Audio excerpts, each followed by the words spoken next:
Olá, meus amados. Hoje, dia 15 de agosto de 2024, quinta-feira da 19ª semana do Tempo Comum, Evangelho segundo Mateus. Naquele tempo, Pedro aproximou-se de Jesus e perguntou: Senhor, quantas vezes devo perdoar se meu irmão pecar contra mim? Até 7 vezes? Jesus respondeu: Não te digo até 7 vezes, mas até 70 vezes 7. Porque o reino dos céus é como um rei que resolveu acertar as contas com seus empregados. Quando começou o acerto, trouxeram-lhe um que lhe devia uma enorme fortuna. Como o empregado não tivesse com o que pagar, o patrão mandou que ele fosse vendido como escravo junto com a mulher e os filhos e tudo o que possuía para que pagasse a dívida. O empregado, porém, caiu aos pés do patrão e, prostrado, suplicava: Dá-me um prazo e eu te pagarei tudo. Diante disso, o patrão teve compaixão, soltou o empregado e perdoou-lhe a dívida. Ao sair dali, aquele empregado encontrou um de seus companheiros que lhe devia apenas 100 moedas. Ele o agarrou e começou a sufocá-lo, dizendo: Paga o que me deves. O companheiro, caindo aos seus pés, suplicava: Dá-me um prazo e eu te pagarei. Mas o empregado não quis saber disso. Saiu e mandou jogá-lo na prisão até que pagasse o que devia. Vendo o que havia acontecido, os outros empregados ficaram muito tristes, procuraram o patrão e lhe contaram tudo. Então o patrão mandou chamá-lo e lhe disse: Empregado perverso, eu te perdoei toda a tua dívida porque tu me suplicaste. Não devias tu também ter compaixão do teu companheiro, como eu tive compaixão de ti?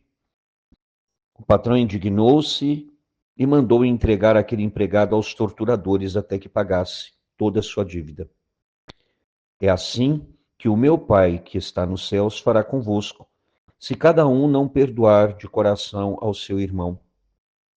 Ao terminar esse discurso, Jesus deixou a Galiléia e veio para o território da Judéia, além do Jordão. Queridos irmãos e irmãs, esta parábola que Jesus conta é muito conhecida. E aqui nós temos algo que é muito importante. O problema aqui não é uma questão econômica, você percebeu bem isso, mas é uma questão de relações humanas. Então, o que acontece? Aqui o texto vai dizer que este homem devia, para este rei, uma enorme fortuna.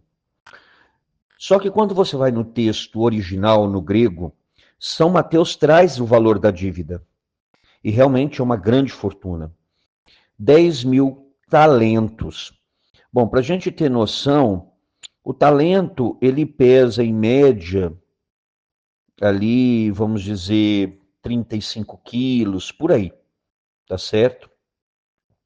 Então, se ele devia 10.000 talentos, 10.000 vezes 35, 350 mil quilos, ou seja, 350 toneladas, que poderia ser de ouro ou prata. Mas vamos pôr prata, gente.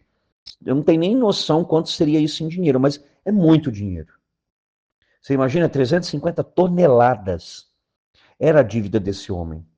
Não sabemos como ele adquiriu essa dívida, o texto não nos traz. Mas o fato aqui que você percebe que era um grande pecador, que vai perante Deus e pede perdão e recebe de Deus o perdão. Não é valores, como eu estou falando aqui. Engraçado que quando ele, né, é chamado diante do rei, e como ele não tinha com que pagar, era um costume daquela época que se vendia a pessoa, os filhos, a esposa, vendia como escravos para poder ir quitando a dívida. E aí ele cai de joelhos ali e pede: Olha, dá-me um prazo e eu te pagarei tudo. Mentira, né, gente? Como é que ele conseguiria pagar tudo? 350 toneladas de prata. Não tinha como. E o rei, então, movido pela compaixão, ou seja, Deus, apesar da grande quantidade de pecados que aquele homem tinha, porque aqui os talentos, né, não é talento de habilidade, como você sabe, é de habilidade, né, que a pessoa tem, não é isso, não. Talento é uma medida de peso, tá? Então, ele aqui se comove e perdoa. Sabia que aquele homem não teria condições, mesmo que ele vendesse tudo, né, e trabalhasse a vida inteira, ele não conseguiria pagar aquela dívida. Mas é interessante que assim que ele sai, ele encontra um amigo que devia 100 moedas. Ora, 100 moedas de prata eram 100 denários. O denário, eu já expliquei isso inúmeras vezes, era a paga de um dia de trabalho, né? Então você trabalhava um dia, no final ele te dava uma moeda de prata que pesava menos de 5 gramas de prata. O cara devia 100 moedas. Então, ou seja, se a gente for pensar ali, né, o cara devia 350 toneladas e recebeu o perdão. Um amigo que devia para ele ali 450 gramas de prata, ele não quis perdoar. 100 dias de trabalho, o cara quitaria tudo. Você fala, dá um prazo. Ó, você tem um ano para quitar. Em um ano o cara quitaria. Você consegue perceber a diferença? Então, assim, diante da vamos dizer, da enormidade, se é que existe essa palavra, da dívida dele e da mixaria que era a dívida do outro. Então, ou seja, aqui é claro que ele não perdoa a dívida. Então, é como nós rezamos no Pai Nosso. Algumas traduções antigas era perdoai as nossas dívidas, assim como nós perdoamos os nossos devedores. E hoje nós falamos de ofensas. Então, mas o sentido é o mesmo. E esse homem pede um prazo e ele não dá. Ou seja, o perdão que ele recebeu, que era de uma dívida gigantesca, ele não aplicou esse mesmo perdão para um amigo que devia para ele um valor irrisório. E que, diferente dele, teria condições de quitar. O outro ele não tinha. É óbvio que os amigos desse homem que recebeu o perdão do rei ficam revoltados. Por quê? Afinal de contas, você é um grande pecador e o outro comete um pequeno pecado e você não quer perdoar e quer o perdão de Deus, às vezes diante de tantos pecados que a gente faz.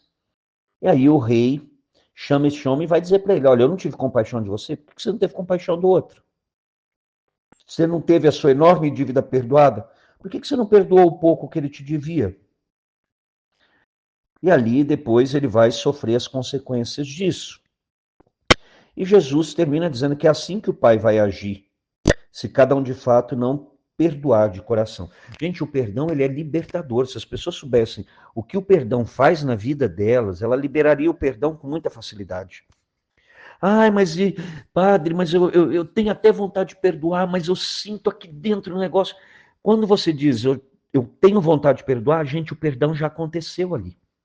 Ah, mas eu estou sentindo, aí é sentimento, é a ferida que está aberta, que precisa ser curada e que leva tempo, não é uma coisa mágica. Agora, o perdão é uma decisão. Perdoar de coração aqui é no sentido com todo o teu ser, com o teu intelecto, com a tua razão. Eu quero perdoar essa pessoa. Ele não merece meu perdão? Não. Mas eu quero perdoar porque eu quero me libertar. E ali Deus inicia um processo de cura, de libertação, de curar esta ferida que está aberta. Mas enquanto eu não tomar a decisão de que eu quero perdoar aquela pessoa, a ferida vai continuar ali. Mas a partir do momento que eu tomo essa decisão, e é importante a gente deixar bem claro, quando eu perdoo alguém, eu não estou dizendo que aquilo que a pessoa fez é certo. Não, é errado, continua errado e sempre será errado. Tá certo? O que eu estou perdoando é aquela pessoa que cometeu aquele erro, mas o erro continua erro. Eu não estou dizendo que eu estou concordando com o que ele fez. Não. Eu estou perdoando o erro que ele cometeu. Por quê? Porque eu vou me libertar. Eu vou sair das amarras de um passado que eu não posso mais mudar.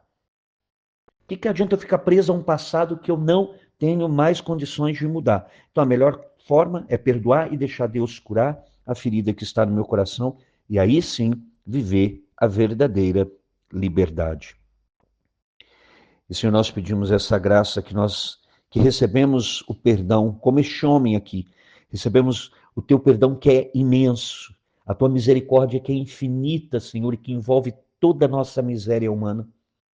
Mas muitas vezes temos dificuldade de perdoar o que o irmão fez, que talvez aos olhos humanos parece uma coisa enorme, mas diante de Deus é muito pequeno, porque Deus perdoa tantas faltas nossas.